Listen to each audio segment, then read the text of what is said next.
Chaque année, on a toujours cette vidéo qui est faite par beaucoup d'experts dans le domaine du e-commerce dropshipping et qui disent que bon, maintenant c'est terminé, le dropshipping est mort. Est-ce que c'est encore faisable, etc. Et non, même au-delà de ça, en fait, c'est que les gens même se questionnent sur le dropshipping parce qu'on entend tellement de choses et aussi, surtout, on entend aussi les NFT. Est-ce que les crypto-monnaies aujourd'hui ne sont pas le nouvel Eldorado? Est-ce que l'e-commerce est encore possible en 2022? Est-ce que finalement le dropshipping n'est pas mort? Et l'objectif de cette vidéo, c'est de parler de ça, ce que moi je pense sur le terme du e-commerce et même du dropshipping, et surtout, c'est quoi l'avenir du dropshipping selon moi. Et moi, je suis persuadé, la réflexion que j'ai eue sur le sujet est vraiment celle que vous devez avoir si vous comptez rester dans le milieu du e-commerce dropshipping pour les 5, 10, 20 prochaines années, et il n'y aura pas d'autre solution que celle que j'ai actuellement trouvé. Vraiment, si vous voulez vraiment bien faire les choses, etc., il va falloir changer de stratégie. Et ce qu'on faisait en 2016, 2017 ne peut plus marcher aujourd'hui en 2022. C'est l'objectif de cette vidéo. On va en parler, des réflexions que j'ai eues sur le sujet. Est-ce que le dropshipping est mort encore? Qu'est-ce qu'il faut faire? C'est quoi l'avenir même du dropshipping actuellement à partir de 2022? On se retrouve tout juste après l'introduction.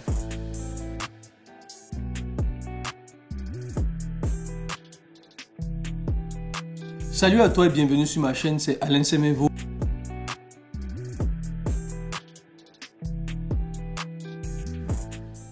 Ici, je parle d'entrepreneuriat, business en ligne, particulièrement d'e-commerce dropshipping et de création de marque, car je suis convaincu que c'est l'un des moyens les plus puissants et les plus efficaces pour gagner de l'argent où que tu sois.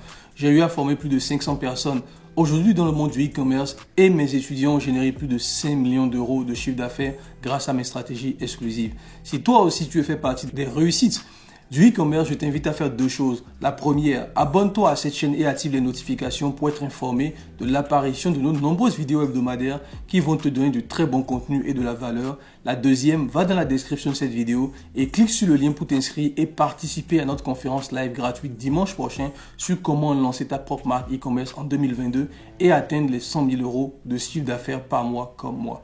C'est une conférence live ultra complète avec des stratégies exclusives et inconnues qui vont t'aider à faire décoller rapidement ton business en ligne en 2022 et au-delà. Donc, va dans la description de cette vidéo et clique sur le lien pour t'inscrire à cette conférence et on se retrouve dimanche prochain à 20h heure de Paris. Donc, comme je le disais au début de la vidéo, c'est est-ce que le dropshipping est toujours possible aujourd'hui en 2022?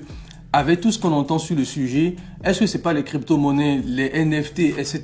qui sont venus rassembler cela? Et on a remarqué aussi toute une vague d'entrepreneurs qui étaient dans l'e-commerce dropshipping qui du jour au lendemain ont switché totalement et sont partis maintenant créer des NFT, faire de la crypto-monnaie, etc. Ils ont vraiment changé totalement le business model et beaucoup de personnes se posent la question, si ceux-là, ils ont changé, est-ce que c'est peut-être parce que le business est mort finalement? Est-ce que l'e-commerce dropshipping n'est pas terminé, etc. En plus, on attend beaucoup de choses sur le sujet. Moi, j'ai fait ma propre réflexion dessus et je suis venu aussi avec une solution par rapport à ça. Déjà, on va être clair. L'e-commerce dropshipping ne peut pas mourir, d'accord? Le dropshipping, c'est juste une manière de faire du e-commerce. Et l'e-commerce ne peut pas mourir parce que c'est comme si on va dire aux gens que l'achat-vente va mourir. Donc, c'est pas possible. Depuis des milliers d'années, il y a toujours des gens qui ont acheté à un point A et l'ont revendu à un point B en ayant une commission. Donc, on est peut-être, je dirais, des facilitateurs, comme on le dit dans le terme légal aujourd'hui, des facilitateurs du commerce, c'est tout.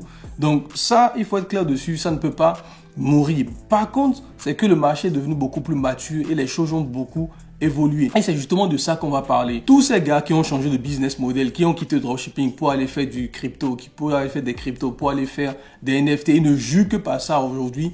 J'ai trouvé le processus un peu, comment je vais dire, c'est un peu le processus de l'objet brillant. C'est le nouvel objet brillant dont tout le monde va dire que c'est la meilleure chose à faire aujourd'hui. Donc, on va sauter de business model en fonction des opportunités, en fonction du profit aussi que ça va rapporter, etc. Donc, pour moi, personnellement, moi, je crois au e-commerce et je pense que dans tous les cas, on est encore à ses débuts. On prend le marché français, on voit que l'e-commerce n'est que à 15%. D'accord? C'est vraiment à 15%. C'est-à-dire quoi?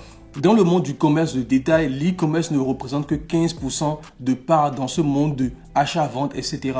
Et on promeut une augmentation à 25% en 2025, donc dans 3 ans. Donc vous imaginez bien que l'e-commerce ne fait que évoluer, ne fait que partir en avant, d'accord? Mais ce qui a changé, c'est quoi? depuis un moment, on a eu une vague de haine, surtout sur le marché français. Lorsqu'on parle de dropshipping, c'est considéré comme de l'arnaque. Et quelque part, ils n'ont pas trop tort parce que on a vu énormément de gens arnaquer. Vous le savez, j'en ai dénoncé sur ma chaîne plusieurs fois. Des boutiques e-commerce qui ne livrent pas, même des gens qui sont extrêmement connus, qui ne livrent pas, même des coachs qui enseignent même ça, qui font des milliers d'euros, des millions même par an, mais qui n'ont jamais livré les produits aux gens, des influenceurs qui ont partagé des produits que les gens savaient que ça ne marchait pas, mais qui ont partagé ça à leur communauté, etc. Et ça a donné cette atmosphère en France où les gens, lorsqu'ils savent que vous faites dropshipping, ils pensent que vous êtes en train d'arnaquer les gens, d'accord? Mais parmi cette vague de haine qu'on a vue sur les réseaux sociaux, sur l'e-commerce dropshipping, il y a toujours des gens qui font bien leur boulot. Moi, je fais mon boulot. Ceux que je forme font aussi leur boulot et ils essaient de vendre des produits de qualité à leur audience.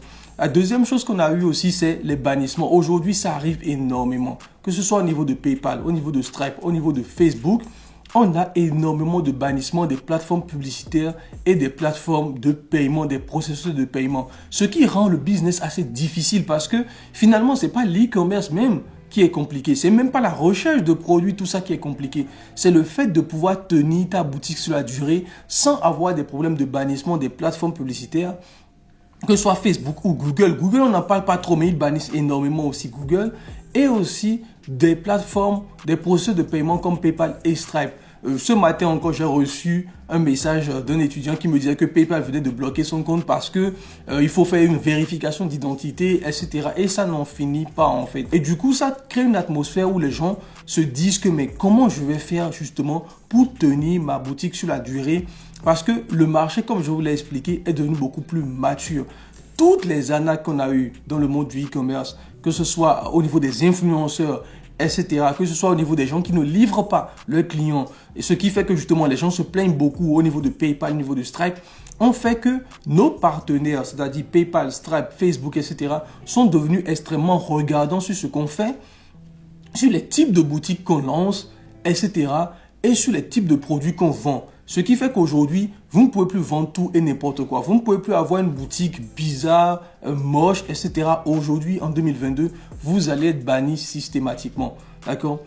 Et en plus de ça, on a eu différents types de stratégies. Si vous vous rappelez bien, l'e-commerce dropshipping a commencé avec les multiproduits, c'est-à-dire des boutiques multiproduits de bazar, on vend tout et n'importe quoi. D'accord? On peut vendre des biberons avec et à côté vendre des chaussures pour femmes, vendre des articles pour les chiens, etc. Donc on a eu les multi-produits de type bazar qui ont bien marché pendant 2 ans, etc. Et c'est des boutiques que moi-même j'ai créées, je ne peux pas cracher dessus aujourd'hui. Donc c'est des boutiques qui marchent bien, vous vendez tout, vous pouvez mettre un peu d'email marketing derrière pour relancer vos clients, etc. Mais aujourd'hui en 2022, ce type de boutique ne marche plus parce que ça n'inspire plus confiance. Les clients sont de plus en plus éveillés par rapport au e-commerce dropshipping. Il suffit juste de voir quand vous lancez une publicité, le nombre de personnes qui viennent vous dire dans les commentaires que c'est AliExpress, etc. Donc, les gens sont de plus en plus conscients sur ça. Et ça rend la chose un peu plus compliquée. D'accord? Et en plus de cela, ce type de boutique, lorsque vous allez aller sur PayPal ou aller sur Stripe, etc. Et ils vont contrôler votre boutique, ils vont voir que le mec il vend des outils de chat. Après il y a des blanchiments dentaires, aspirateurs à points noirs, etc., etc. sur la même boutique.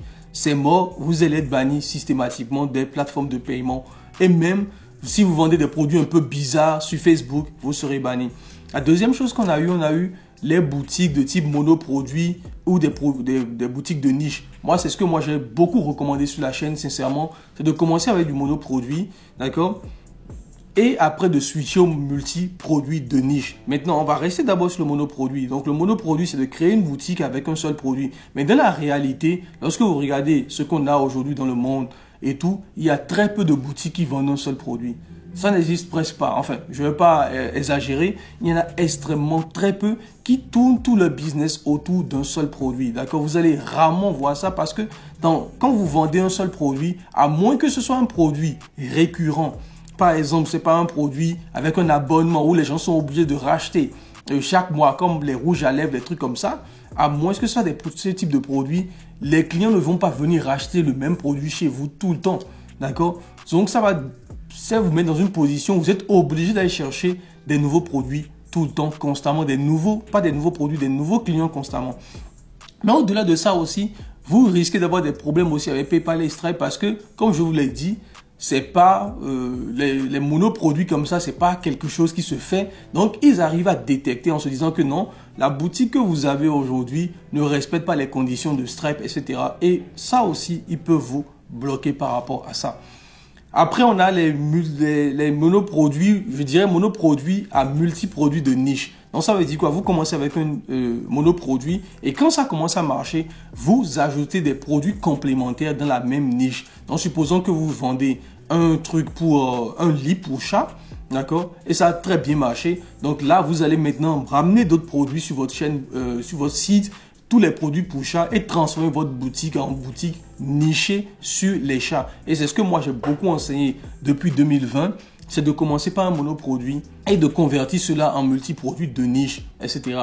Donc, c'est vraiment ça qui est la stratégie que j'ai recommandée, qui n'est pas mal. Mais même ça, aujourd'hui, ça commence à s'essouffler en fait. Parce que déjà, il faut commencer par le monoproduit.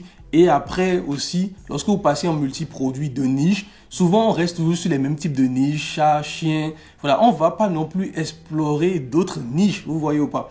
Donc, ça aussi, ça commence à s'essouffler. Les gens sont de plus en plus, comment je vais dire, conscients de ça. Et tout, c'est toujours les mêmes types de produits qui reviennent. C'est ce qui fait que beaucoup d'entre vous même me disent parfois, mais Alain, on est sur AdSpy, mais on n'arrive pas à trouver d'autres types de produits. On a l'impression que c'est toujours les mêmes types de produits. Mais le problème par rapport à ça, c'est pas qu'il y a les mêmes types de produits. C'est parce que nous regardons toujours les mêmes produits en fait. C'est que on a été un peu matrixé en se disant que c'est forcément ce type de produits qui vont marcher, alors qu'il y a des centaines de niches qui existent que les gens n'explorent même pas. D'accord? Donc, même les multi-produits de niche un peu, c'est un peu compliqué. Après, on a eu tout ce qui va être branding. Donc, j'en ai beaucoup parlé depuis le début de l'année. Il faut brander votre boutique. Mais le problème avec le branding, c'est que ce n'est pas à la portée de tout le monde. Tout le monde ne peut pas se lever aujourd'hui et dire qu'il va mettre de l'argent en shooting photo, en shooting vidéo, avoir un site web ultra brandé dès le commencement. D'accord? Tout le monde ne peut pas le faire. Donc, ça élimine une bonne partie des débutants parce que lorsque vous avez un site web brandé qui est beau, qui est propre, qui est épuré, etc. Lorsque vous avez ça, ça inspire beaucoup plus confiance à vos acheteurs. Lorsqu'ils viennent sur votre site, ils achètent. Ou lorsqu'ils reviennent sur votre site parce qu'ils n'ont pas encore reçu leur produit. Et toute la stratégie que vous avez mis en place au niveau de votre branding, ça rassure beaucoup plus les clients. Quand on parle de stratégie, ça peut être quoi? Numéro de téléphone, pouvoir appeler vos clients directement au téléphone, etc. C'est des sujets que j'ai déjà abordés sur cette chaîne. Donc, vous pouvez aller regarder dans mes anciennes vidéos sur le branding. C'est des choses qu'on a déjà abordées sur la chaîne. Lorsque vous mettez toutes ces stratégies en place, même PayPal et Stripe, lorsqu'ils viennent sur votre boutique, ils se disent que voilà, c'est une boutique qui n'est pas mal. On n'est pas trop sûr parce qu'on ne peut pas savoir si c'est dropshipping quelque part. On ne peut pas savoir en fait. Donc, vous pouvez passer sous les radars. Moi, aujourd'hui, mes boutiques que je lance aujourd'hui depuis 2022, c'est totalement sous les radars. On ne peut même pas soupçonner que c'est du e-commerce dropshipping, d'accord? Ça, c'est vraiment la stratégie qu'il faut utiliser. Mais le problème avec cette stratégie, c'est que ce n'est pas tenable pour un débutant qui est en train de se lancer parce que ça demande quand même des coûts supplémentaires alors que vous êtes déjà en phase de testing de produits. Et donc, ce n'est pas forcément évident pour vous de le faire. Donc, juste là, je vais résumer rapidement pour voir si vous suivez bien. Juste là, j'ai parlé de quoi? J'ai parlé du fait que le dropshipping est beaucoup considéré comme de l'arnaque. On a eu beaucoup d'arnaques dans le monde du dropshipping e-commerce. Les clients sont devenus beaucoup plus matures. On a des problèmes de blocage au niveau des processeurs de paiement et des plateformes publicitaires, etc. Et du coup, même le type de dropshipping que nous faisons, que ce soit monoproduit, multiproduit de niche, etc. ou multi-produits de type bazar où on vend tout et n'importe quoi, etc. où ne tiennent plus. Et encore, les types de produits que nous vendons aujourd'hui dans l'e-commerce dropshipping ne tiennent plus. Pour moi, quel est l'avenir justement? Parce que c'est ça, il ne faut pas juste parler des problèmes, c'est quoi la solution? Personnellement, pour moi, la solution, c'est de faire ce que les dropshippers ne font pas. D'accord? C'est de faire comme les grandes marques. Aujourd'hui, les gens s'identifient à des marques, ils s'identifient à des boutiques de niche. Donc, quand on parle de boutiques de niche, ça veut dire, regardez par exemple Nike, Adidas, Daniel Wellington par exemple, ou bien mais encore The Hoodie, vous allez voir que c'est des boutiques qui sont nichées. Donc, ils sont dans une niche donnée, que ce soit l'équipement sportif ou les vêtements comme H&M ou Nike, etc. Daniel Wellington avec les montres, etc. C'est ce que vous devez lancer aujourd'hui en 2022. C'est de lancer des boutiques multi-produits de niche dans une niche et créer une sorte d'identité. D'accord? Et même par rapport au branding, vous êtes un peu obligé d'avoir des boutiques propres, épurées et brandées. Et même ça, vous n'avez pas besoin forcément d'investir dans le branding, d'accord? Et je vais parler de ça juste après. Donc, vous n'avez pas besoin d'investir dans le branding pour avoir ces types de boutiques qui sont extrêmement propres, etc. Et il y a quelques mois, j'ai envie de dire, ou bien années maintenant, j'ai découvert des boutiques qui étaient ultra brandées, propre, mais tout ce branding vient d'AliExpress. Donc, vous avez des shootings photos, etc. Et tout ça est fait pour vous directement depuis AliExpress qui vous, justement, donne des shootings photos. Vous pouvez contacter le fournisseur sur AliExpress, etc. Ils vont tout vous envoyer et vous aurez tout en fait, d'accord? Donc, pour moi, aujourd'hui, en 2022, si vous voulez vous lancer, vous devez partir sur une stratégie de multi-produits de niche brandé. C'est ce que j'ai appelé EDNB. D'accord? Multi-produits de niche brandé. C'est la stratégie qu'on a commencé à utiliser, que j'ai commencé à enseigner justement. Parce que ça vous permet d'avoir des boutiques propres, épurées, avec tout le branding qui est déjà là. Même si vous ne dépensez pas un seul euro en branding, vous avez déjà tout qui est là. Et justement, ça va vous permettre, comme je le disais, de passer sous les radars. Parce que le problème aussi avec ce qu'on vend aujourd'hui, quand on vend les trucs comme aspirateur à point noir, quand on vend des produits comme les lits pour chat, etc., c'est que le marché est déjà conscient de ce type de produits et savent que c'est les dropshippers qui sont derrière. Mais il y a plein de niches que les gens ne font pas. Il y a la niche des lumières, par exemple. Il y a la niche des vêtements. Énormément de personnes ont peur des vêtements, des chaussures, des accessoires de mode, etc. Énormément de personnes.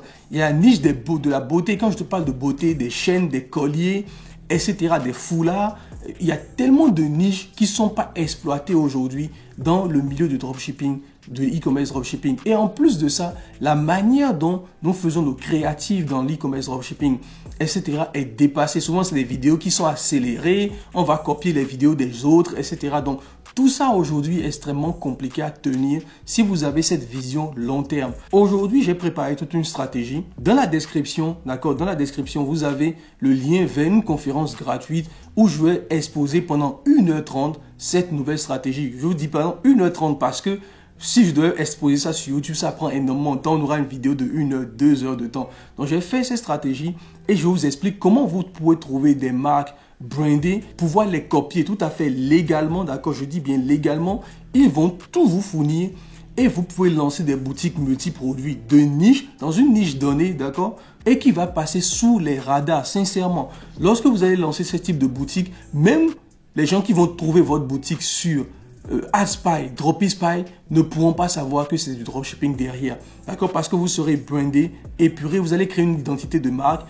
Et si vous avez regardé mes anciennes vidéos, j'ai parlé aussi de création de contenu, etc. Il y a plein de choses que vous allez mettre en place aujourd'hui qui vont vous permettre justement de vous distinguer et de vendre des produits d'abord de qualité et d'apporter ce capital sympathie ou ce capital de confiance que les clients recherchent lorsqu'ils veulent acheter sur une boutique, d'accord? On va totalement se distancier de tout ce qui se fait actuellement dans le monde du dropshipping et regarder ce que font les marques. Que fait Daniel Wellington? Comment se présente sa boutique? Quels sont les types de produits qu'ils vendent? C'est quoi leur stratégie, etc. On va littéralement copier les grandes marques au lieu de copier les dropshippers, parce que copier les dropshippers aujourd'hui, c'est vraiment l'assurance de se faire bloquer dans tous les cas.